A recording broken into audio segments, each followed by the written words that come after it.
ఈ మధ్య కాలంలో జరిగినటువంటి పరిణామాలు వీటికి సంబంధించిన అంశాల మీద మీరు అడిగినటువంటి ప్రశ్నలకు వీలైన మేరకు సమాచారం వివరించడానికి ప్రయత్నం చేస్తాను.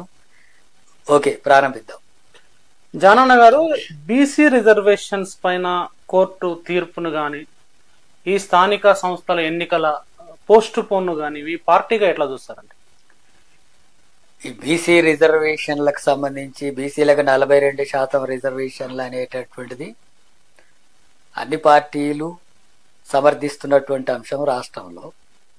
అట్లాగే శాసనసభలో కూడా అన్ని పార్టీలు ఆమోదం తెలియజేశాయి.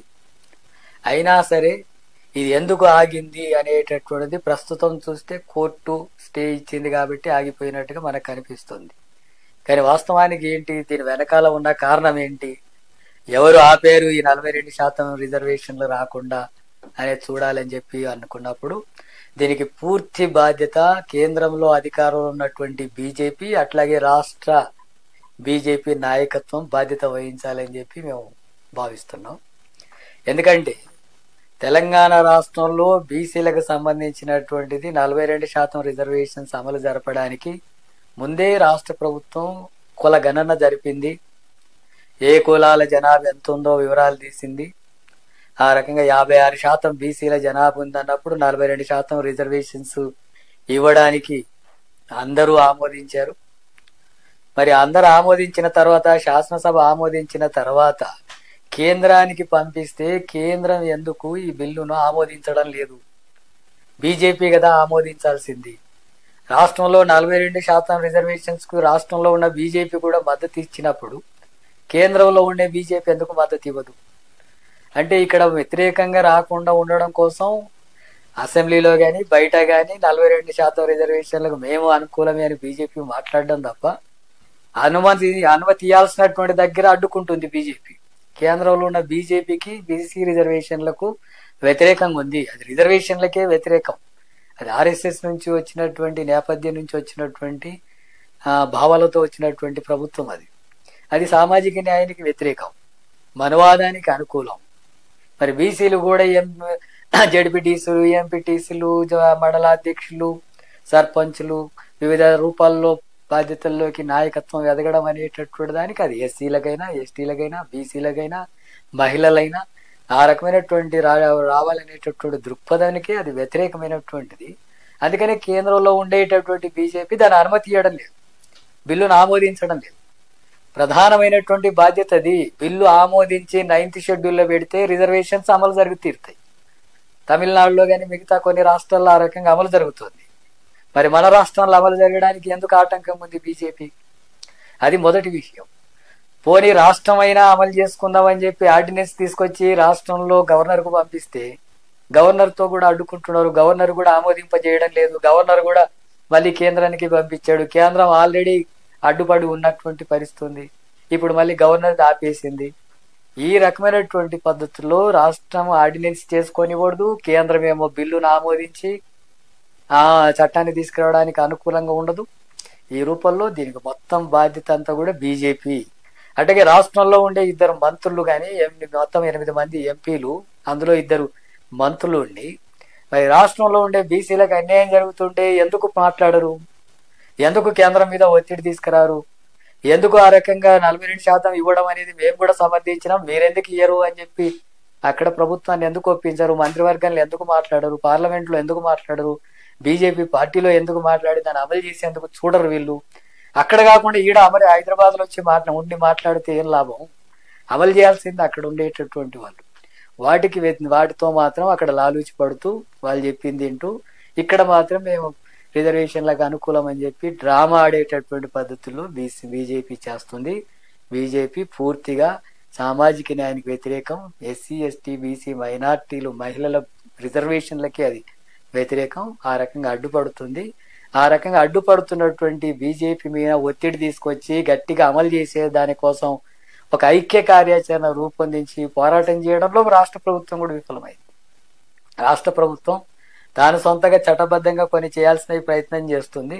కానీ కేంద్రం మీద ఒత్తిడి తీయడానికి అఖిలపక్షం ఎందుకు వేయలేదు? అఖిలపక్షం ద్వారా ఎందుకు ముందుకు తీసుకెళ్లలేదు? ఆ ప్రయత్నం చేసి ఢిల్లీలో ఆందోళన కార్యక్రమం చేసి గవర్నర్ మీద ఒత్తిడి తీసుకొచ్చే పని ఐక్యంగా చేసి ఉండింటే ఇంకా ఎక్కువ ఉపయోగంగా ఉండేది. ఆ రకంగా జరగలేదు. సరే, జీవో నంబర్ 9 తీసుకొచ్చారు. కోర్టులో వాటికి సంబంధించింది ఏ కారణం చేతైనా ఇప్పుడు అది స్టే విధించింది. కోర్టు స్టే విధించింది కాబట్టి ప్రస్తుతానికి మనం వాటి మీద ప్రభుత్వం ఏం చేస్తుంది అనేది ప్రభుత్వం స్పష్టంగా ప్రకటించాలి. ఇప్పుడు ప్రభుత్వం వీటి మీద సుప్రీంకోర్టుకు వెళ్తుందా, లేకపోతే ఇక్కడ న్యాయబద్ధంగా పోరాటం చేసి దాన్ని సాధించేందుకోసం ప్రయత్నం చేస్తుందా అఖిలపక్షాన్ని ఏర్పాటు చేసుకొని? ఆ రూపంలో ఈ ఎన్నికలకు సంబంధించినటువంటిది రాష్ట్ర ప్రభుత్వం ఏం వైఖరి తీసుకోబోతుందో వెంటనే ప్రకటించాలని చెప్పి ముఖ్యమంత్రి రేవంత్ రెడ్డిని కూడా సిపిఎం పార్టీగా డిమాండ్ చేస్తున్నాం. ఇప్పుడు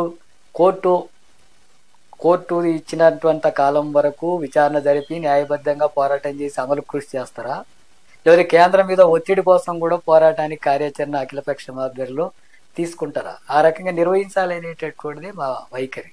ఆ రూపంలో చేయాల్సినటువంటి అవసరం ఉంది. అట్లాగే బీఆర్ఎస్ పార్టీ కూడా బీసీలకు రిజర్వేషన్స్ అని చెప్తూనే దానికి సంబంధించినటువంటి విషయాల్లో అంటే వ్యతిరేకంగా మాట్లాడకపోయినప్పటికీ దానికి తగినంత సహకారం అందిస్తున్నట్టు కూడా ఏమీ కనిపించడం లేదు. అది కూడా సరైనది కాదు. బీజేపీ దీనికి ప్రధానమైన కారణం. ఆ విషయాన్ని బీఆర్ఎస్ ఎండగట్టే దాంట్లో కూడా దాని వైఫల్యం కూడా ఉంది.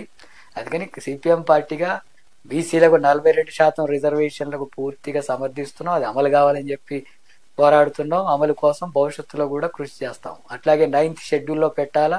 9th షెడ్యూల్లో పెట్టడం కోసం కేంద్రం మీద పోరాటానికి అఖిలపక్షం ఆధ్వర్యంలో రాష్ట్ర ప్రభుత్వం కార్యక్రమం తీసుకుంటే పూర్తిగా దాంట్లో మద్దతు ఇచ్చి పాల్గొంటాం. రాష్ట్ర వ్యాప్తంగా ఆ రకమైనటువంటి ఉద్యమాన్ని తీసుకెళ్తాం. అట్లాగే అఖిల భారత స్థాయిలో కూడా ఆ సమస్య పరిష్కారం కోసం మా పార్టీ నుంచి కృషి చేయడం అనేటటువంటిది ఉంటుంది. ఆ రూపంలో ఈ రిజర్వేషన్లకు సంబంధించినటువంటి అంశం మీద పోవాల్సినటువంటి అవసరం ఉంది. ఇప్పటికైనా రాష్ట్ర ప్రభుత్వం స్పందించాలా, బీజేపీ స్పందించాలా, బీజేపీకి సంబంధించినటువంటి రాష్ట్ర పార్టీ స్పందించాలా. అట్లాగే కేంద్ర మంత్రులు బీజేపీ వైఫల్యం వల్ల, బీజేపీ ఆటంకం ఉండడం వల్ల ఇక్కడ రిజర్వేషన్స్ అమలుకు అడ్డుపడింది కాబట్టి ఏమాత్రం వాళ్ళకు చిత్తశుద్ధి ఉన్నా సామాజిక న్యాయం పట్ల కనీసం బీసీలకు రిజర్వేషన్లు కావాలనే దృక్పథం ఉంటే వెంటనే కేంద్ర మంత్రులు ఇద్దరు రాజీనామా చేయాలా. పార్లమెంటు సభ్యులంతా కూడా రాజీనామా చేసి బీజేపీతోనే పోరాటం చేయాలా. అప్పుడు కానీ వాళ్ళని నమ్మే అవకాశం ఉంటుంది. లేకపోతే ఈ డ్రామాలు ఆడతామంటే రేపు భవిష్యత్తులో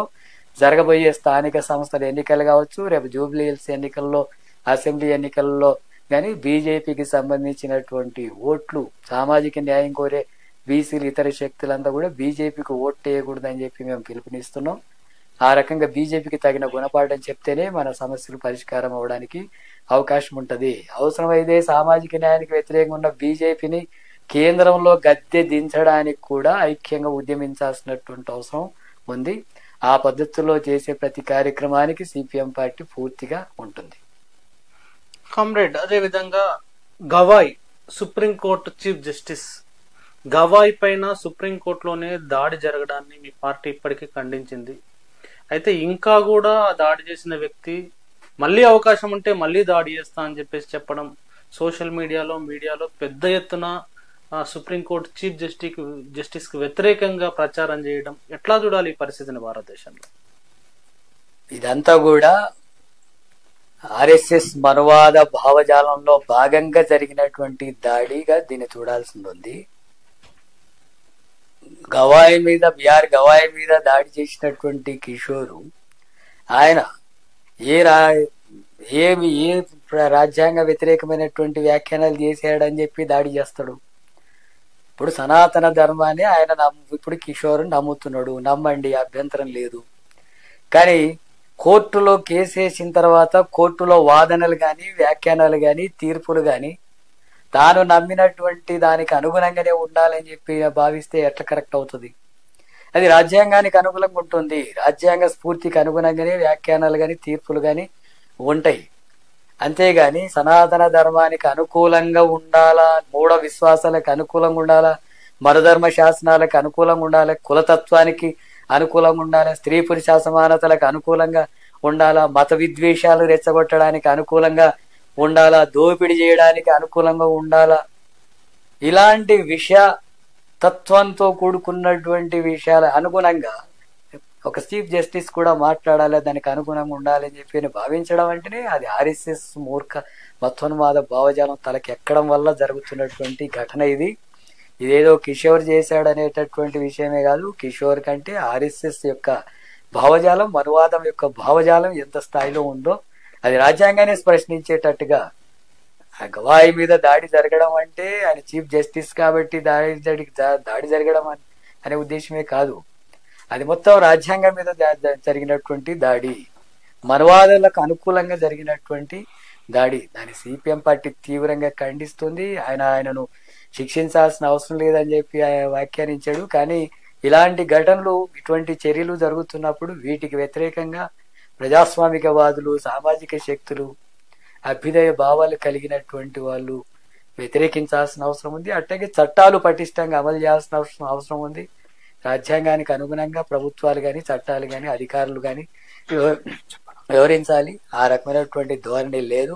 మేమేమైనా చేయొచ్చు, హిందుత్వ ఎజెండాలో భాగంగా ఏమైనా చేయొచ్చు, ఏమైనా మాట్లాడొచ్చు, ఎవరి మీదైనా దాడి చేయొచ్చు, అది దేవుడే చేయించాడని చెప్పే పేరుతో కేసుల నుంచి తప్పించుకోవడం, శిక్షల నుంచి తప్పించుకోవడం అనేటటువంటి ఒక తీవ్రమైనటువంటి కుతంత్రంతో జరుగుతున్నటువంటిది. ఇలాంటి ధోరణి పెరిగితే భవిష్యత్తులో ఎట్లాంటి పరిణామాలు ఉంటాయో, అంత తీవ్రంగా ప్రజల మీద దాడి జరుగుతుందో, ఒక చీఫ్ జస్టిస్ మీదనే ఆ రకంగా దాడి జరిగితే ఇక మిగతా వాళ్ళ పరిస్థితి ఏంటి అనేది అర్థం చేసుకోవచ్చు. ఇప్పటికైనా కూడా ఇలాంటి ఘటనలు జరగకుండా ప్రభుత్వం చర్యలు తీసుకోవాలా. భవిష్యత్తులో ఇటువంటి ఘటనలు జరిగేటటువంటి దాన్ని అరికట్టేందుకు చర్యలు తీసుకోవడంతో పాటు కఠినంగా శిక్షించేటట్టుగా కూడా ముందుకు పోవాల్సిన అవసరం ఉంటుందని. అట్లాగే వాళ్ళు శిక్షించడము వీటి పట్ల ఒక భావం, కానీ ప్రజలందరూ కూడా దీన్ని అర్థం చేసుకొని ఈ మతోన్మాద మనువాద భావాలకు వ్యతిరేకంగా ప్రజలు చైతన్యం కావాల్సిన అవసరం ఉంది. ఆ రకంగా మాత్రమే దీనికి గుణపాఠం చెప్పగలిగిన పరిస్థితులు వస్తాయి. అదేవిధంగా ఆర్ఎస్ఎస్ 100 ఏళ్ల సందర్భంగా ప్రధానమంత్రి నరేంద్ర మోడీ ఒక కాయిన్ విడుదల చేశారు. ఆ కాయిన్ పట్ల మీ పార్టీ ఇప్పటికీ ఒక ప్రకటన చేసి ఉన్నది. అసలు ఈ లైవ్ సందర్భంగా ప్రజలకు ఏం చెప్తారు? ఆర్ఎస్ఎస్ 100 సంవత్సరాలు పూర్తయిన సందర్భంగా అది దేశం కోసం ఏం చేసింది అనేటటువంటిది ప్రధానంగా ప్రజలు ఆలోచించాల్సిన అవసరం ఉంది.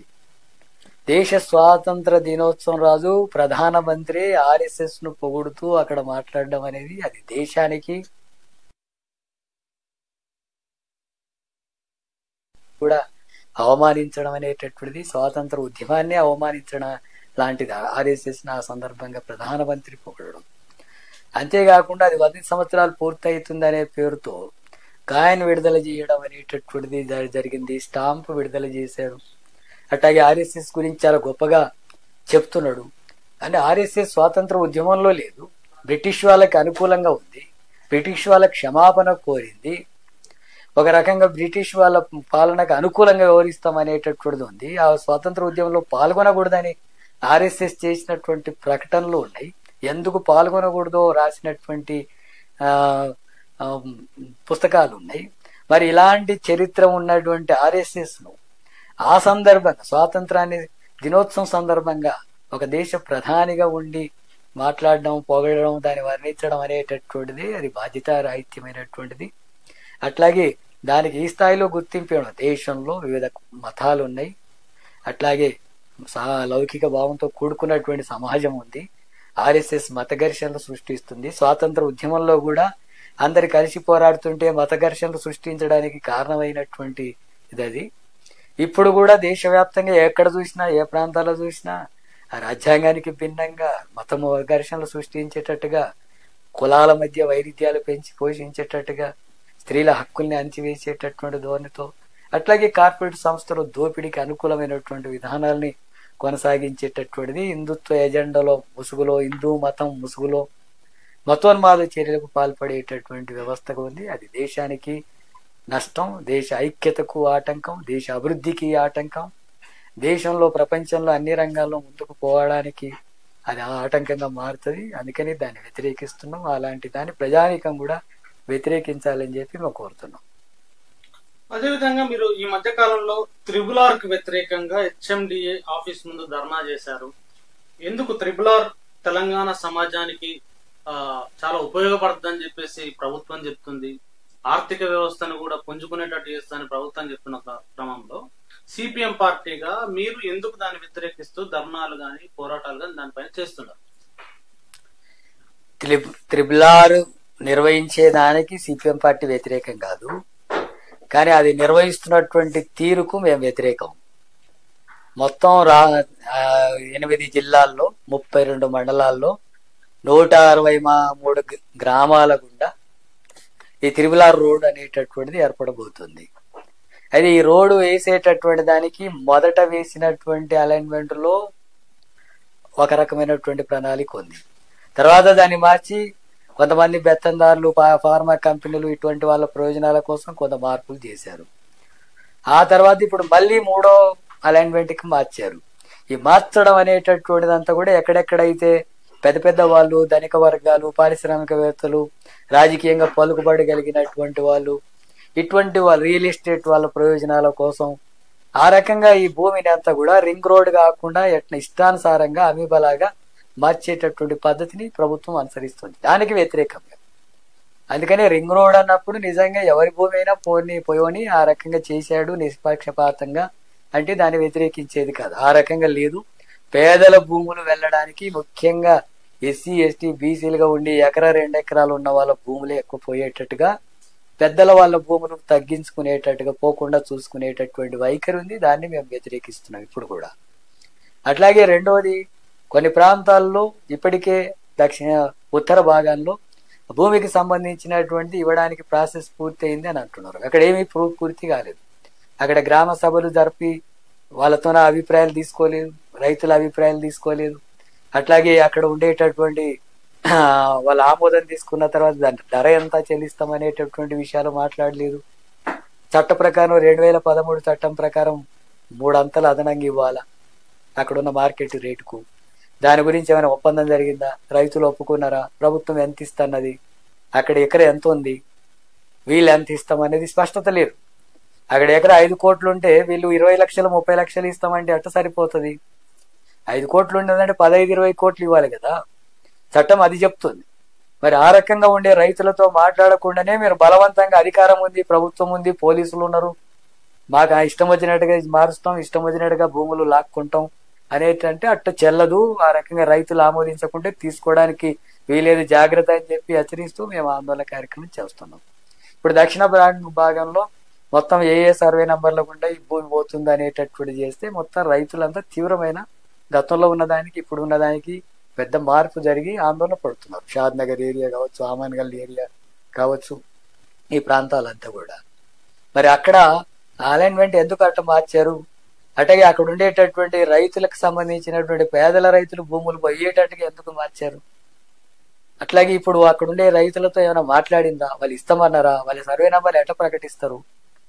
అందుకని ఇలాంటివి ఏమి జరగకుండానే బలవంతంగా లాక్కోవడానికి ప్రయత్నం చేస్తున్నారని అక్కడ రైతులంతా కూడా చిన్న చిన్న రైతులు దాని మీదనే ఆధారపడేటటువంటి బతుకుతున్న వాళ్ళు ఆందోళన చెందుతున్నారు. అందుకే వాళ్ళకు మద్దతుగా సిపిఎం పార్టీ అండగా నిలబడుతుంది. ఆ రకమైనటువంటి దాంట్లో ప్రజల ఆమోదం లేకుండా, రైతుల ఆమోదం తీసుకోకుండా భూమి తీసుకోవడానికి వీలు లేదు. ఒకవేళ వాళ్ళు ఆమోదిస్తే ఎలాంటి 2013 చట్టాన్ని పటిష్టంగా అమలు చేసేటటువంటి దానికి పూనుకోవాల. అలాంటి విషయం జరగకపోయినా మేము వ్యతిరేకిస్తాం, రైతులకు అండగా నిలబడి పోరాడతాం. ఇటువంటి క్రమంలో ఇష్టానుసారంగా వివరించి భూములు లాక్కుంటామంటే దాన్ని వ్యతిరేకిస్తాం. రైతుల ఆమోదంతో చట్టబద్ధంగా వివరిస్తే దాన్ని సమర్థిస్తాం. ఆ రకమైనటువంటి పద్ధతులు త్రిబుల్ ఆర్ సమస్య మీద ఇప్పటికే గ్రామాలు పర్యటన చేశాం, కలెక్టరేట్ల ముందు ధర్నాలు చేశాం, మన హెచ్ఎండిఏ కార్యాలయం దగ్గర కూడా భారీగా కార్యక్రమాన్ని నిర్వహించాం. పెద్ద ఎత్తున అరెస్టులు చేశారు, జిల్లాల్లో అరెస్టులు చేశారు, రైతులను అరెస్ట్ చేశారు, సిపిఎం నాయకుల్ని అరెస్ట్ చేశారు, నన్ను కూడా హౌస్ అరెస్ట్ చేశారు అక్రమంగా. ఆ తర్వాత ఒత్తిడి చేస్తే తప్ప మళ్ళీ వదలలేదు. ఈ రకమైనటువంటి పద్ధతుల్లో అరెస్టులు చేసో లేకపోతే పోలీసులను పెట్టో రైతులను బెదిరించో బలవంతంగా భూములు లాక్కుంటామంటే మీరు లాక్కోలేరు. ఆ రకంగా రింగ్ రోడ్ కట్టలేరు. ఆ రకంగా కట్టడానికి పూనుకుంటే తప్పకుండా ప్రతిఘటించి తీరుతుంది సిపిఎం పార్టీ రైతులకు అండగా. ఆ విషయాన్ని రాష్ట్ర ప్రభుత్వానికి, ముఖ్యమంత్రిని కూడా హెచ్చరిస్తున్నాం. ఇప్పటికైనా సరే ఆ సమస్య మీద గ్రామాల దగ్గరికి వెళ్ళి, ప్రజల దగ్గరికి వెళ్ళి ప్రజా అభిప్రాయం తీసుకున్న తర్వాతనే నిర్ణయం తీసుకోవాలనేది మేము డిమాండ్ చేస్తున్నాం. అదేవిధంగా జానన్న గారు 2001 బ్యాచ్ ఐపీఎస్ దళిత ఐపీఎస్ అధికారి వై పూరన్ కుమార్ తెలుగు వ్యక్తి ఆత్మహత్య చేసుకున్న పరిస్థితిని మనం చూస్తున్నాం. దీనికి సంబంధించి హర్యానాలో ఈ ఘటన జరిగింది. దీనిపైన మీ పార్టీ వైఖరి ఏంటి, మీరు ఎట్లా కామెంట్ చేస్తారు?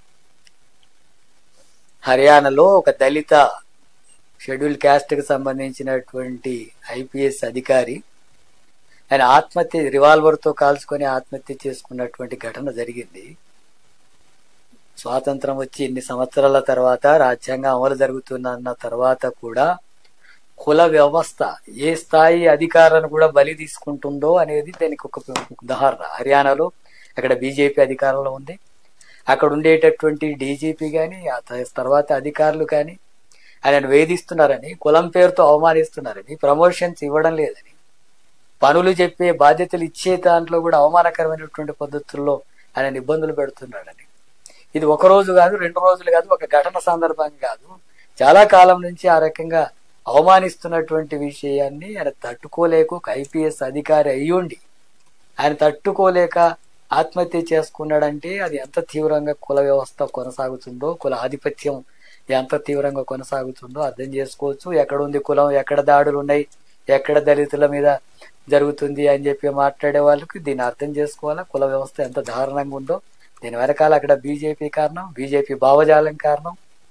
అది ఒక మనువాద భావజాలాన్ని మరింత దేశవ్యాప్తంగా పెచ్చరిపోతుంది. దాంట్లో భాగంగా జరిగినటువంటి ఘటన. ఈ ఘటనను తీవ్రంగా ఖండిస్తున్నాం. అక్కడే కాదు, మన రాష్ట్రంలో కూడా చూసాం. 2 మంత్రుల మధ్య కూడా ఒక దళిత మంత్రిని, వెనకబడ్డ తరగతుల మంత్రి అయి ఉండి కూడా అవమానించినటువంటి పద్ధతుల్లో మాట్లాడాడనే విషయాలు వచ్చాయి. ఆ తర్వాత క్షమాపణ చెప్పినట్టుగా కూడా జరిగింది. సరే, ఏదైనా సరే ఆ రకమైనటువంటి ఘటనలు జరుగుతున్నాయి మంత్రుల స్థాయిలో, ఐపీఎస్ స్థాయిలో, అధికారుల స్థాయిలో. అట్లాగే దేశవ్యాప్తంగా ఉన్నతమైనటువంటి పదవుల్లో ఉన్న వాళ్ళ మీద కూడా జరుగుతుందంటే, ఇక గ్రామాల్లో వ్యవసాయ కూలీలుగా ఉండేవాళ్ళు, దళిత వాడల్లో నివాసం ఉంటున్నటువంటి వాళ్ళు గుడులకు రానివ్వకుండా అవమానించడం కానీ, పండగల్లో అవమానించడం కానీ, బతుకమ్మ ఆటలు దళితుల్ని అందరితో సమానంగా ఆడనివ్వకుండా ఉండేటటువంటి ఘటనలు కానీ, వినాయకుడి ఉత్సవాల్లో దళిత వినాయకులు ముందుకు పోకూడదు అనేటటువంటి ఘటనలు కానీ, జమ్యాకు దసరా రోజు దళితులు ముందు వెళ్ళి తీసుకుంటే అటువంటి ఘటనలు అడ్డుకోవడం కానీ, ఇలాంటివన్నీ గ్రామాన జరుగుతున్నాయి. మన తెలంగాణలో కూడా జరుగుతున్నటువంటివి ఉన్నాయి. వాటన్నిటినీ అవి సామరస్యం అంటే జరిగిపోయే విషయాలుగా, కామన్ విషయాలుగా ప్రజల్లో కనబడుతున్న పరిస్థితి. మీడియా కూడా వాటిని ఇంకా తగినంతగా ప్రచారం చేయడం లేదు. అధికారులు, చట్టాలు, ప్రభుత్వం వాటిని సీరియస్ గా వాటిని కంట్రోల్ చేసేటటువంటి చర్యలు తీసుకోవడం లేదు. అందుకని ఈ కుల వివక్షను అరికట్టడానికి కేంద్ర రాష్ట్ర ప్రభుత్వాలు తగిన చర్యలు తీసుకోవాలి. కేంద్రంలో అధికారులకు వచ్చిన తర్వాత ఎస్సీ ఎస్టీ యాక్ట్ నే నిర్వీర్యం చేస్తుంది. దళితుల మీద దాడులు, హత్యలు సంవత్సరానికి 1000 మందికి పైగా దళితులు హత్యకు గురవుతున్నారు బీజేపీ వచ్చిన తర్వాత అనేటువంటి వస్తున్నాయి. సంవత్సరానికి 50,000కు పైగా, 50 నుంచి 70,000 వరకు దళితుల మీద దాడులు జరుగుతున్నటువంటి ఘటనలు జరుగుతున్నాయి దేశంలో అనేటటువంటి వస్తున్నాయి. అవి బీజేపీ పాలిత రాష్ట్రాల్లో మరింత ఎక్కువగా ఉన్నాయి అనే విషయాలు వస్తున్నాయి. అందుకనే భవిష్యత్తులో ఇలాంటివన్నీ కూడా పెరుగుతున్నటువంటి నేపథ్యంలో అణగారినటువంటి తరగతులు, దళితులు, మిగతా శక్తులంతా కూడా సంఘటితంగా ఈ మనువాదానికి వ్యతిరేకంగా పోరాడాల్సినటువంటి అవసరం ఉంది. ఈ ఘటనకు పాల్పడ్డటువంటి డీజీపీ మీద, అట్లాగే కింది స్థాయి అధికారులు ఈ దళిత ఐపీఎస్ ఆత్మహత్యకు కారణమై ఉన్నారు. వాళ్ళని కేసు నమోదు చేసి కఠినంగా శిక్షించి చట్టపరంగా చర్యలు తీసుకోవాలి. వాళ్ళని ఉద్యోగాల నుంచి సస్పెండ్ చేయాలని సిపిఎం పార్టీగా డిమాండ్ చేస్తున్నాం. భవిష్యత్తులో ఇటువంటివి జరగకుండా కూడా తగిన చర్యలు తీసుకోవాలి. అట్లాగే ప్రభుత్వాలు చర్యలు తీసుకున్నా తీసుకోకపోయినా ప్రజలే సామాజిక న్యాయం కోరేటటువంటి శక్తులంతా సంఘటితంగా వీటిని ప్రతిఘటించేటటువంటి పద్ధతిలో ఉద్యమాలు రావాల్సిన అవసరం ఉంది. అటువంటి కృషి చేయాల్సినటువంటి అవసరం ఉంది. సిపిఎం పార్టీ తప్పకుండా అలాంటి ఉద్యమాలకు నిర్వహించే దాంట్లో కానీ, వాటికి అండగా నిలబడే దాంట్లో కానీ ముందుంటుంది. అదేవిధంగా అండి, మీ సిపిఎం పార్టీ పాలస్తీనాకు మద్దతుగా పెద్ద ఎత్తున ర్యాలీ హైదరాబాద్ లో చేస్తున్నారు. ఏంటి ఇంకా అక్కడ మీ పార్టీ పాలస్తీనాకు మద్దతుగా ర్యాలీ చేయడం వెనుక, అందులో జరిగిన ర్యాలీలో కూడా ఇక్కడ మోడీకి వ్యతిరేకమైన నినాదాలు చేశారు, అమెరికాకు వ్యతిరేకమైన నినాదాలు చేశారు. ఏంటి దాని మీద కొద్దిగా మా ప్రేక్షకులకు చెప్పండి. పాలస్తీనా మీద ఇజ్రాయెల్ మధ్య దాదాపు 2 సంవత్సరాల నుంచి ఈ ఘటన కొనసాగుతుంది. హమాస్ ఇజ్రాయెల్ మీద దాడి చేసింది అనేటటువంటి దాన్ని ఆసరగా తీసుకొని ఇజ్రాయెల్ అమెరికా యొక్క అండదండలతోన, యూరోప్ దేశాల అండదండలతోన ఒక 2 సంవత్సరాలుగా గాజా ప్రాంతం మీద, పాలస్తీనా భూభాగం మీద దాడులు జరుపుతుంది, యుద్ధం కొనసాగిస్తుంది. ఇప్పటికే 65,000 మందికి పైగా చనిపోయారు. చిన్న చిన్న పిల్లలు కూడా చనిపోతున్నారు, మహిళలు చనిపోతున్నారు. అలాగే హాస్పిటళ్లు ధ్వంసం అయిపోయినాయి, స్కూల్స్ లేకుండా పోయినాయి. లక్షల మంది పిల్లలు ఆకలితో అలమటిస్తున్న పరిస్థితి ఉంది. ఆకలి చావులు కూడా అక్కడ జరుగుతున్నాయి. మందులు లేదు, ఆహారం అందడం లేదు. ఆహారాన్ని అందించడానికి వెళ్ళినటువంటి ఓ ట్రక్కులనంతా కూడా ఆపేస్తున్నారు. మందులు లేవు, మంచినీళ్లు లేవు. పెద్ద ఎత్తున అక్కడ మానవ హననం జరుగుతుంటే అలాంటి ఘటనను ప్రపంచవ్యాప్తంగా అన్ని దేశాల వాళ్ళు ఖండిస్తున్నారు, నిరసన ప్రదర్శన చేస్తున్నారు. అక్కడ యుద్ధం ఆపేయాలని చెప్పి ఇజ్రాయెల్ను డిమాండ్ చేస్తున్నారు. గాజా ప్రాంతంలో 20 లక్షల జనాభా ఉండగలిగినటువంటి ఆ ప్రాంతం, చిన్న ప్రాంతంలో ఇప్పుడు 2-3 లక్షల జనాభా కూడా లేని స్థితి వచ్చింది. అంటే అంత తీవ్రమైనటువంటి దాడులు అక్కడ జరుగుతున్నాయి. మరి ఇలాంటి ఘటనలు జరుగుతున్నప్పుడు లక్షల మంది ప్రపంచ దేశాల్లో నిరసనలు వ్యక్తం చేస్తున్నారు. అమెరికాలో కూడా నిరసనలు వ్యక్తం చేశారు, ఇజ్రాయెల్లో కూడా నిరసనలు వ్యక్తం చేస్తున్నారు అక్కడ ప్రజలు కూడా. కానీ మన భారతదేశంలో నిరసనలు వ్యక్తం చేస్తే ఎందుకు ఆటంకం? ఎందుకు ఆ రకంగా అడ్డుకోవాల్సినటువంటి అవసరం ఉంది? ఇక్కడ నిరసనలు వ్యక్తం చేస్తే బీజేపీ అడ్డుపడుతుందనా, ఏమైనా భయపెట్టిందా? లేకపోతే ఇక్కడ కాంగ్రెస్ అధికారంలో ఉంది, అక్కడ మొత్తం పాలస్తీనాకు అనుకూలంగా వివరించినటువంటిది కాంగ్రెస్ పార్టీ అధికారంలో ఉన్నంత కాలం పాలస్తీనాకు అనుకూలంగా వివరించింది. నెహ్రూ అట్లే వివరించాడు, అట్లాగే ఇందిరాగాంధీ అట్లే వివరించింది. కాంగ్రెస్ ఉన్నంత కాలం ఆ రకంగానే చేసింది. మరి ఇక్కడ రాష్ట్రంలో యుద్ధం ఆపేయాలా, శాంతి కావాలా, అక్కడ ఉండేటటువంటి దాడులను అరికట్టండి అని చెప్పి నిరసన వ్యక్తం చేస్తామంటే దాన్ని కూడా అరెస్టులు చేసి ప్రదర్శన చేయనీయకుండా చేయడం, ఇఫ్లూలో కూడా చేస్తే ఇఫ్లూ వాళ్ళ ఏబీవీపీ వాళ్ళు పోయి అక్కడ ఉండే విద్యార్థుల మీద దాడి చేయడం అనేటటువంటిది, వాళ్ళ మీద అక్రమంగా కేసులు బనాయించేటటువంటి పద్ధతులు అనుసరించడం, ఇవన్నీ కూడా రాష్ట్రంలో జరుగుతున్నాయి. ఇప్పుడు ఆల్రెడీ హమాస్ తర్వాత ఇజ్రాయెల్ ప్రభుత్వం చర్చలు జరిపి ఇప్పుడు యుద్ధాన్ని విరమించుకునేటటువంటి ప్రయత్నం జరుగుతుంది అనే విషయాలు కూడా జరుగుతున్నాయి. అంటే ఆ దేశాలు కూడా యుద్ధం వద్దు అని చర్చించుకుందాం, పరిష్కరించుకుందాం అనేటటువంటి ధోరణి వస్తుంటే ఇక్కడ యుద్ధం వద్దు అని చెప్పి నిరసనలు వ్యక్తం చేస్తా అన్నటువంటి వాళ్ళ మీద ప్రదర్శన చేసే వాటి మీద అడ్డుపడడం, అరెస్టులు చేయడం అనేటటువంటిది సరైనటువంటిది కాదు. ఇప్పటికైనా కాంగ్రెస్ ప్రభుత్వం ఇలాంటి వైఖరి మార్చుకోవాలా. ఏదో కొంతమందికి భయపడి ఇలాంటి పద్ధతి అనుసరిస్తే మన విదేశాంగ విధానానికి ఇది భిన్నమైనటువంటిది. ఐక్యరాజ్య సమితిలో అత్యధిక దేశాలు 145 దేశాలకు పైగా యుద్ధం వద్దు అని చెప్పి అక్కడ గాజా ప్రాంతం నుంచి ఇజ్రాయెల్ వెనక్కి తగ్గాలని, అక్కడ ఆహార సౌకర్యాలు కల్పించాలనేటటువంటి విషయం అంతా ఐక్యరాజ్య సమితి అంతా కూడా కోరుతుంటే అందులో భాగంగా భారతదేశం ముందుండాల్సిన అవసరం ఉంది. కానీ మోడీ దానికి ఇజ్రాయెల్కి అనుకూలంగా ఉంటూ పాలస్తీనా పట్ల సరైనటువంటి విధానాన్ని ప్రకటించడం లేదు. ఆ అమెరికా అండదండల కోసం లేదా ఇజ్రాయెల్ యొక్క సానుకూలత ఉండడం కోసం ఐక్యరాజ్య సమితిలో భాగంగా మన పాత్ర సరిగా నిర్వహించకపోవడం వల్ల బీజేపీ వాళ్ళు కొంతమంది ఇలాంటి వ్యవహారాలు వ్యక్తం చేస్తున్నట్టుగా ఉంది. కానీ మన భారతదేశం అనేటటువంటిది ఖచ్చితంగా యుద్ధాన్ని వ్యతిరేకించే విధానం అయి ఉండాలి. కేంద్ర ప్రభుత్వం ఆ వైఖరితో ఉండాలి. ఆ రకంగా ఉండకపోతే రేపు భారతదేశానికి కూడా ప్రపంచ దేశాల నుంచి సరైనటువంటి మద్దతు రాదు, ఒంటరి అయిపోతాం. సరైనటువంటి విధానం అనుసరించకపోతే మన ప్రతిష్ట దెబ్బతింటుంది. అది సరైనటువంటి విధానం కూడా కాదు. కేంద్ర ప్రభుత్వం ఇప్పటికైనా తన వైఖరి మార్చుకోవాల్సినటువంటి అవసరం ఉందని మేము భావిస్తున్నాం.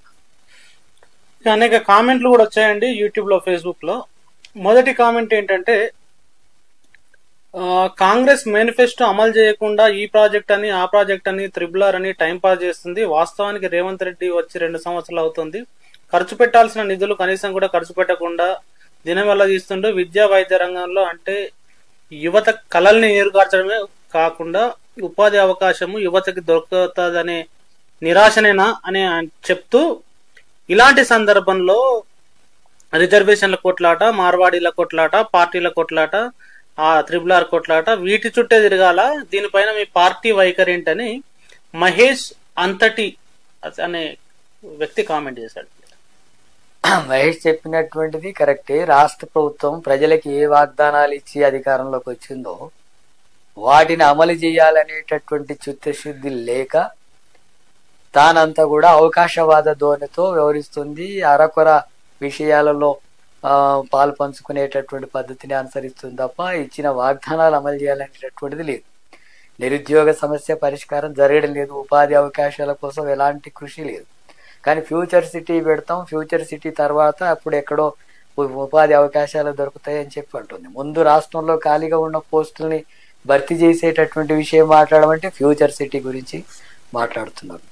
ఇక్కడ ఉండేటటువంటి సంక్షేమ పథకాలు అమలు చేయడానికి గురించి మాట్లాడడం అంటే వాటికి భిన్నంగా ఉంటూ ఇప్పుడు హైదరాబాద్లో ఆర్టీసీ బస్సులు, సిటీ బస్సుల ఛార్జీలు పెంచారు. ఆ రకంగా ప్రజల మీద భారాలు మోపుతున్నారు. ప్రజల మీద భారాలు మోపేటటువంటి పద్ధతిని అనుసరించడమే తప్ప ఇచ్చినటువంటి వాగ్దానాలు అమలు చేసేటటువంటి చర్యలకు మాత్రం లేదు.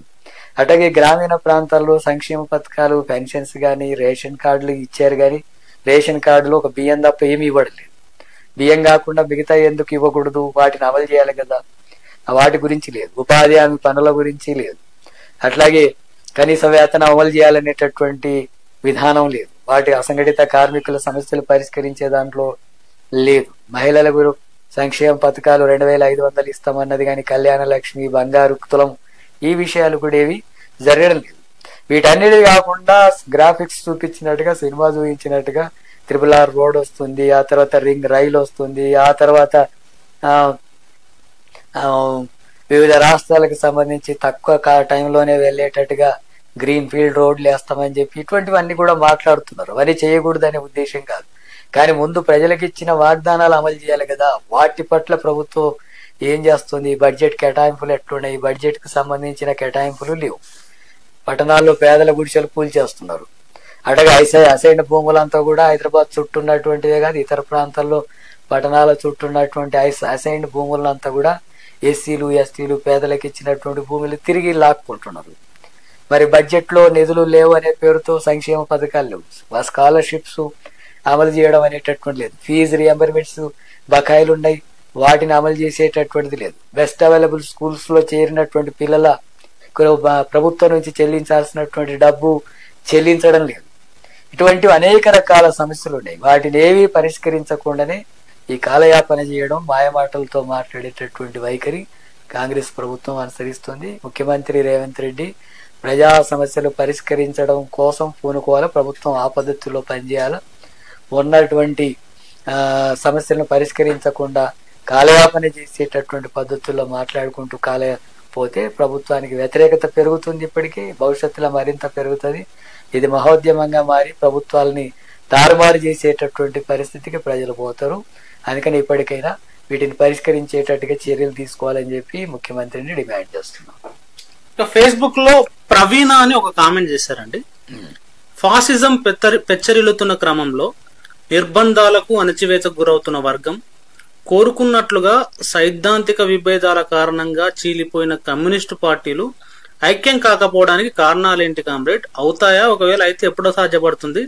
ఐక్య పోరాటాలకు ఎప్పుడు సిద్ధం అవుతారు? కొంచెం వివరించగలరా అని చెప్పేసి ప్రవీణ అని కామెంట్ చేశారండి.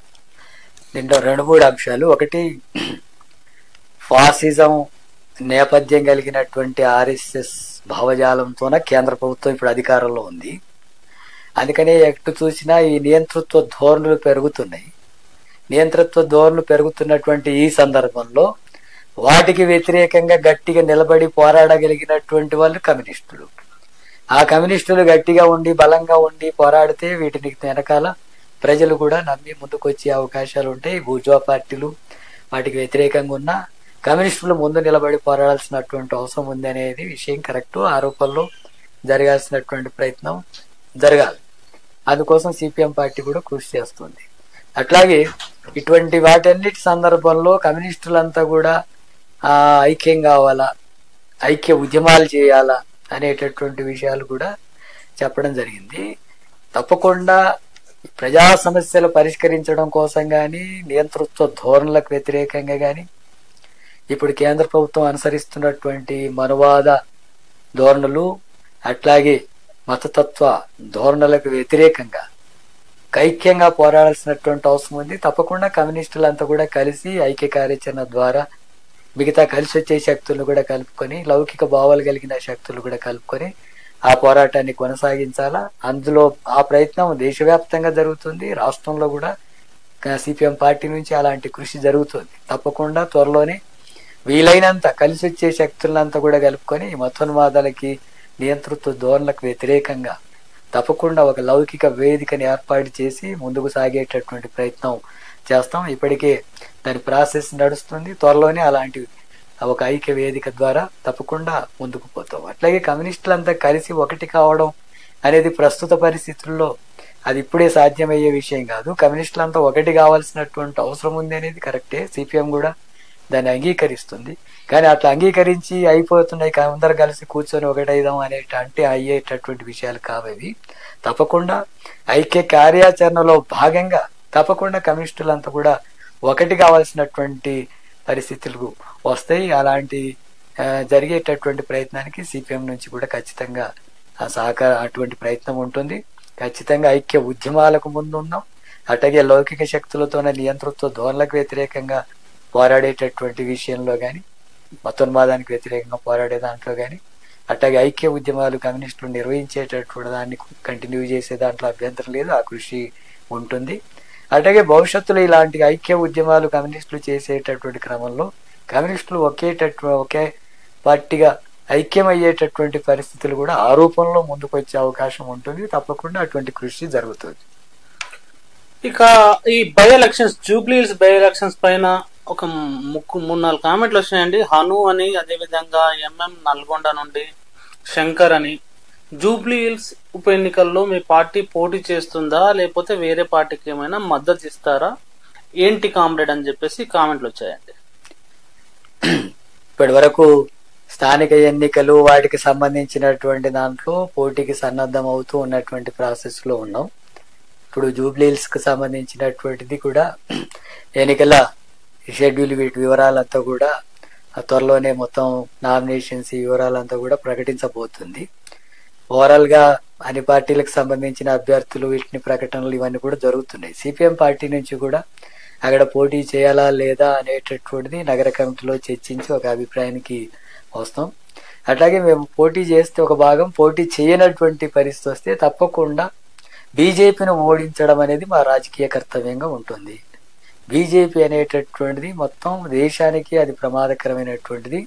అలాంటి పార్టీ ఎమ్మెల్యేగా గెలవకూడదు, సర్పంచ్గా గెలవకూడదు, వార్డు మెంబర్గా కూడా గెలవగలిగినటువంటి పార్టీ కాదది. దేశ ఐక్యతకు అది ఆటంకమైనటువంటి పార్టీ, అభివృద్ధి కూడా ఆటంకమైనటువంటి పార్టీ, రాజ్యాంగానికి వ్యతిరేకమైనటువంటి పార్టీ, అట్లాగే సామాజిక న్యాయానికి వ్యతిరేకమైనటువంటిది, స్త్రీ పురుషుల సమానత్వానికి అది వ్యతిరేకమైన పార్టీ, మతాల మధ్య ఘర్షణలు సృష్టించి మారణ హోమాన్ని సృష్టించగలిగినటువంటి ఆ పార్టీని తప్పకుండా ఓడించడం అనేటటువంటిది, మేము పోటీ చేయకపోతే ఆ ఓడించేటటువంటి పార్టీలనే మేము సమర్థించేటటువంటి అవకాశం ఉంటుంది. వాటికి సంబంధించినటువంటి నామినేషన్స్ ప్రక్రియ ఇవన్నీ పూర్తయితే అందులోగా ఆ పార్టీ పోటీ చేయడమా లేకపోతే ఓడించేటటువంటి వాళ్ళకు ఓటు వేయడమా అనేది త్వరలోనే పార్టీ కమిటీలో చర్చించి నిర్ణయం తీసుకుంటాం. దీనికి ఇంటర్లింక్ కూడానే నరి అని చెప్పేసి, తెలంగాణలో బీజేపీ ప్రమాదం పెరుగుతుంది, మరి సిపిఎం ఎలా అడ్డుకుంటుంది, క్షేత్రస్థాయిలో ఎట్లా పనిచేయబోతున్నారు, మీ ప్లాన్ ఏంటి పార్టీది అనేది ఒక కామెంట్ రాశారండి. తెలంగాణలో బీజేపీ పెరగడానికి ప్రధానమైనటువంటి కారణం కాంగ్రెస్ బీఆర్ఎస్ వ్యవహరిస్తున్నటువంటి తీరు వల్లనే. బీఆర్ఎస్ బీజేపీకి వ్యతిరేకంగా గట్టిగా నిలబడి పోరాడేటటువంటి క్రమంలో తాను అధికారంలో ఉన్నప్పుడు సరిగ్గా చేయలేదు. అట్లాగే కొంత అవకాశవాదంగా కూడా వ్యవహరించింది. మన జరిగినటువంటి ఎన్నికల సందర్భంగా దృఢంగా, పార్లమెంట్ ఎన్నికల్లో దృఢంగా దానికి వ్యతిరేకంగా నిలబడేటటువంటి సందర్భంలో కూడా సరైనటువంటి పాత్ర అది పోషించలేదు. దాని ఫలితంగా బీజేపీ ఓట్లు శాతం పెరగడం కానీ కొన్ని సీట్లు పెరగడం అనేటటువంటిది జరిగింది.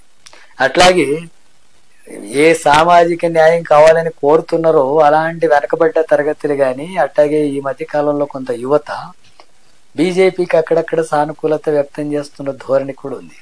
కానీ ఇప్పుడు అర్థం అవుతుంది కదా, బీజేపీ బీసీలకు 42% రిజర్వేషన్లకు అది వ్యతిరేకం.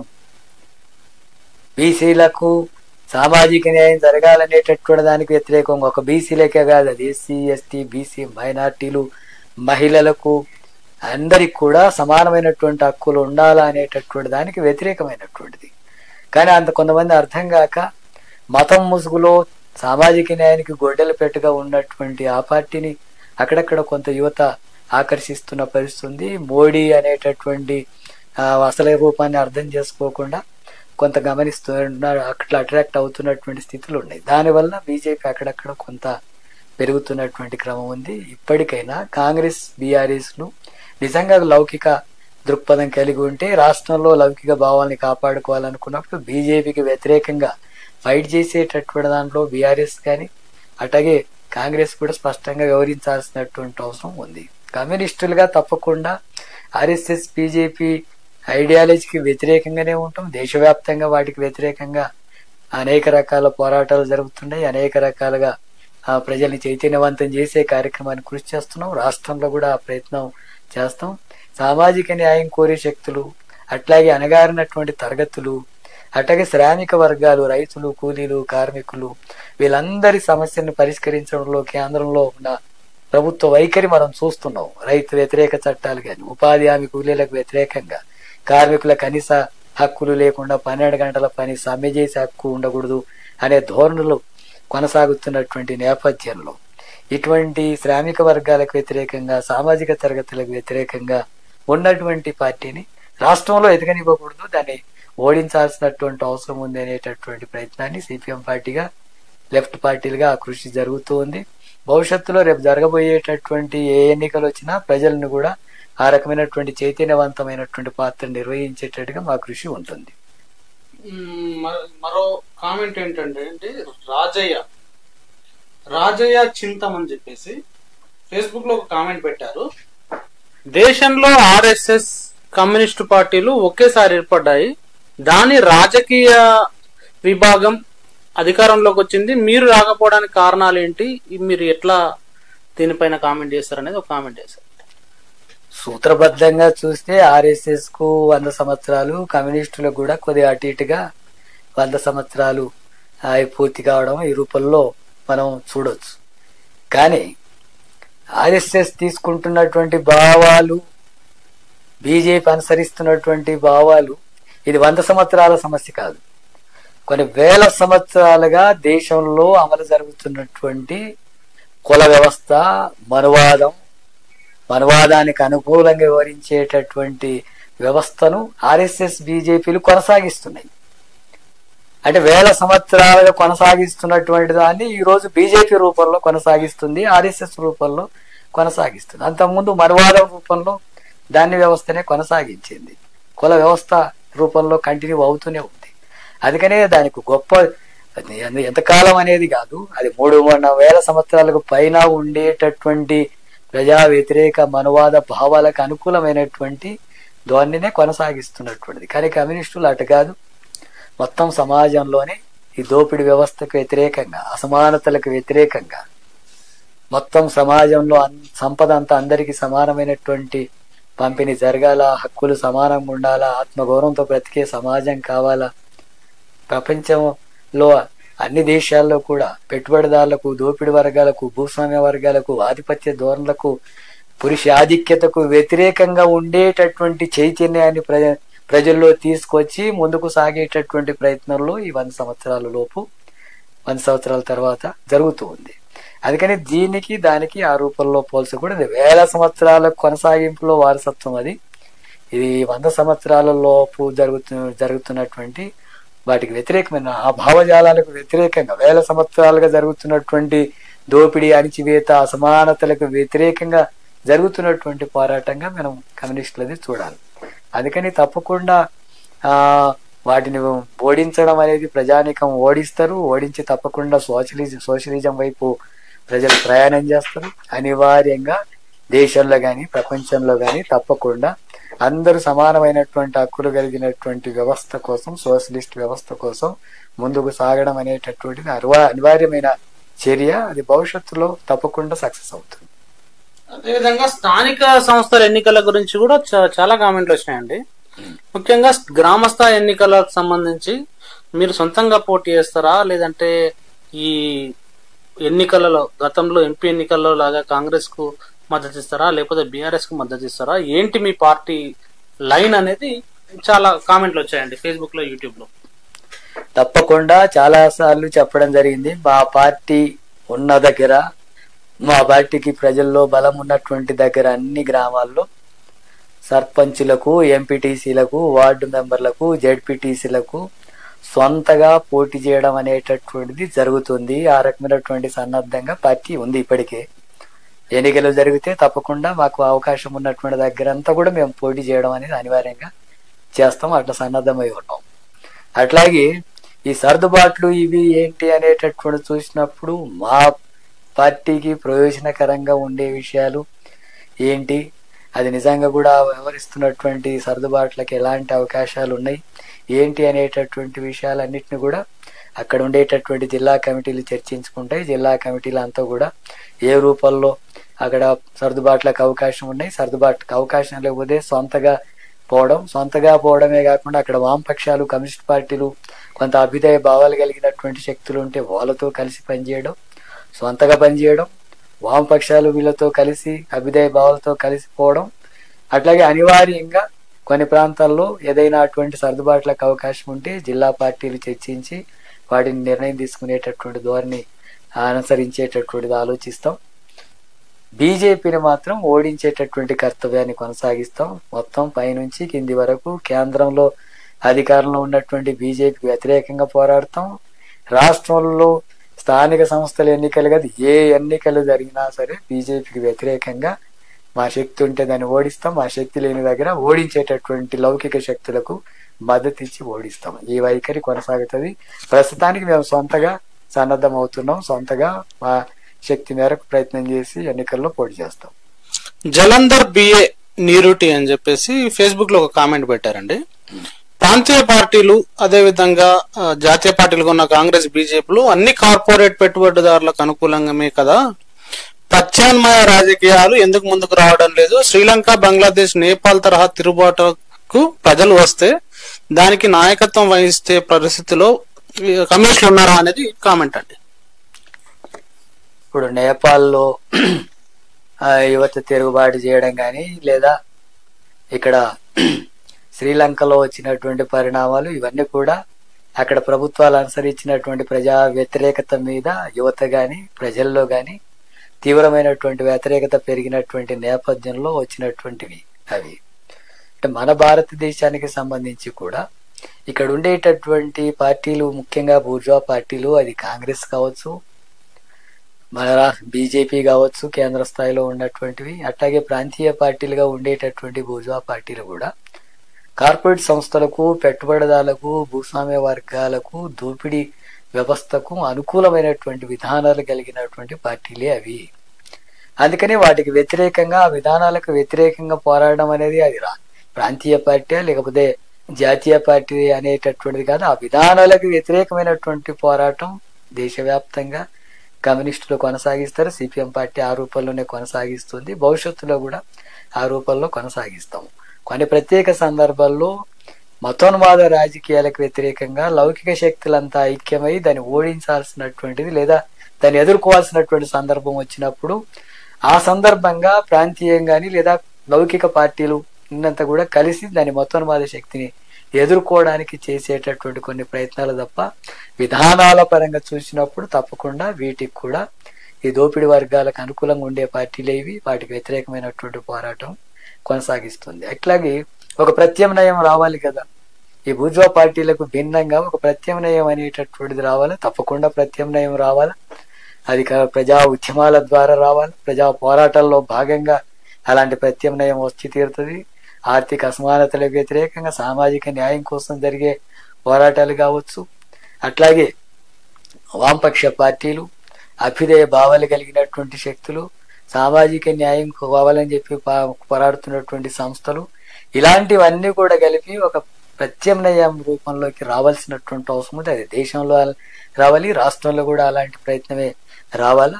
వీటికి వ్యతిరేకంగా ఒక ప్రత్యామ్నాయ శక్తిగా ఎదగడం అనేటటువంటిది జరిగితేనే నిజంగా దేశానికి కానీ, రాష్ట్రానికి కానీ, ప్రజలకు కానీ న్యాయం జరుగుతుంది. అటువంటి కృషి ప్రస్తుతానికి కొంత అనుకున్నటువంటి స్థాయిలో లేదు. మా కృషి కూడా ఇంకా దానికి తగినంత పద్ధతుల్లో మేము చేయాల్సినటువంటిది ఉంది. భవిష్యత్తులో ప్రజా వ్యతిరేకమైనటువంటి విధానాల మీద పోరాడుతున్నటువంటి క్రమంలోనే ఈ ప్రత్యామ్నాయ రాజకీయాల కోసం కృషి చేస్తాం. తప్పకుండా ఒక ప్రత్యామ్నాయ శక్తిగా ముందుకు రావడం మాత్రమే వీటన్నిటికీ పరిష్కారం. తప్పకుండా అటువంటి కృషి వాళ్ళు కోరినటువంటిది కరెక్ట్. అది ఆ ప్రయత్నం అనేది సిపిఎం పార్టీ నుంచి జరుగుతుంది. గుండా వెంకటేశ్వర్లు అని ఒక కామెంట్ చేశారండి. దళిత సంఘాలు, కేవీపీఎస్ ఇవన్నీ ఉమ్మడి పోరాటాలు చేయాల్సిన సందర్భంలో చిన్న చిన్న విభేదాలు కానీ చిన్న చిన్న అంశాల్లో కామెంట్లు చేసుకుంటున్నాయి. కాబట్టి ఈ సామాజిక అంశాలలో దళిత సంఘాలు కలిసి పనిచేయాల్సిన అవసరం గురించి ఏం చెప్తారు అనేది ఒక కామెంట్ రాశారండి. తప్పకుండా మనం చూస్తున్నాం కదా, దళితులకు సంబంధించినటువంటి ఏ హక్కులు దేశంలో రాష్ట్రంలో ప్రస్తుతానికి అమలు జరగడం లేదు. గ్రామీణ ప్రాంతాల్లో పట్టణాల్లో కూడా దళిత వాడలు దళిత బస్తీల అభివృద్ధికి నోచుకోవడం లేదు. అక్కడ సరైనటువంటి మంచినీళ్లు కానీ డ్రైనేజ్ కానీ ఇళ్ల స్థలాలు కానీ ఇండ్లు కానీ లేదా కనీస సౌకర్యాలు అందుబాటులో ఉండడం కానీ ఇవేవి లేవు సరిగా. అందుకే ఇప్పటికి కూడా దళిత వాడలంతా కూడా వెనకబడ్డ వాడలుగా మురికి వాడలుగా పేదల నివాసం ఉండేటటువంటి ఎలాంటి సౌకర్యాలు లేనటువంటి వాటికనే ఉంటున్నాయి. అట్లాగే విద్యారంగంలో కూడా చూసినప్పుడు తగినంత ప్రాధాన్యత కార్పొరేట్ సంస్థలంతా కూడా ఒకవైపు అయితే పేదలుగా ఉండేటటువంటి వారు దళితుల పిల్లలు చదువుతున్నటువంటి స్కూళ్లలో సరైనటువంటి సౌకర్యాలు లేవు. ఆ రకంగా వెనకబడుతున్నటువంటి పరిస్థితి ఉంది. అట్లాగే చదువుకున్న వాళ్ళకు ఉద్యోగ ఉపాధి అవకాశాలు ఉంటే అవి ఇట్లా లేవు. బ్యాంకులు ఏమైనా రుణాలు ఇచ్చి స్వతంత్రంగా పనిచేసుకోవడానికి అవకాశం ఉంది అని అనుకుంటే అటువంటి పరిస్థితి లేదు. ఎస్సీ ఎస్టీ సప్లాన్ నిధుల్ని రాష్ట్ర ప్రభుత్వం సరిగా అమలు చేయడం లేదు. కేంద్ర ప్రభుత్వం అసలుకి ఇవ్వడం లేదు. కేంద్ర ప్రభుత్వం దాదాపు ప్రతి సంవత్సరం కనీసం దేశవ్యాప్తంగా కనీసం ఒక 2 లక్షల కోట్లైనా దళితుల కోసం ఖర్చు పెట్టడం లేదు. ఆ రూపంలో ఎస్సీ ఎస్టీ సప్లాన్ అమలు చేయడం అనేది కేంద్ర ప్రభుత్వం చేయడం లేదు. రాష్ట్ర ప్రభుత్వం కూడా కాగితాల మీద తప్ప ఆచరణలో అలాంటిది ఏమీ లేదు. ఎస్సీ కార్పొరేషన్ నిరుపయోగంగా మారింది. వాటిలో నుంచి నిధులు లేవు, ఎలాంటి సౌకర్యాలు లేవు. మరి ఈ రకమైనటువంటి దాంతో పాటు కుల వివక్ష జరుగుతుంది, దాడులు జరుగుతున్నాయి, అత్యాచారాలు జరుగుతున్నాయి, కులాంతర వివాహాలు చేసుకున్న వాళ్ళని హత్యలు చేస్తున్నారు. మన రాష్ట్రంలోనే అవి పెద్ద ఎత్తున జరుగుతున్నాయి. వాటిని అరికట్టడానికి ఒక చట్టం కావాలా. కులాంతర వివాహితులు మతాంతర వివాహితులకు రక్షించడానికి ఒక చట్టం తీసుకురావాలంటే అది రావడం లేదు. మూఢ విశ్వాసాలకు వ్యతిరేకంగా ఒక చట్టం కావాలని చెప్పి పోరాడుతుంటే వాటిని అమలు చేస్తున్నటువంటి పరిస్థితి లేదు. ఎస్సీ ఎస్టీ సప్లాన్ చట్టం ఉంటే వాటిని అమలు చేస్తున్నటువంటిది లేదు. భూమి పంపిణీ చేస్తామని చెప్పినటువంటిది జరగడం లేదు. ఇండ్ల స్థలాలు ఇవ్వడం లేదు, ఉద్యోగాలు ఇవ్వడం లేదు, ఉపాధి ఇవ్వడం లేదు, రుణాలు ఇవ్వడం లేదు.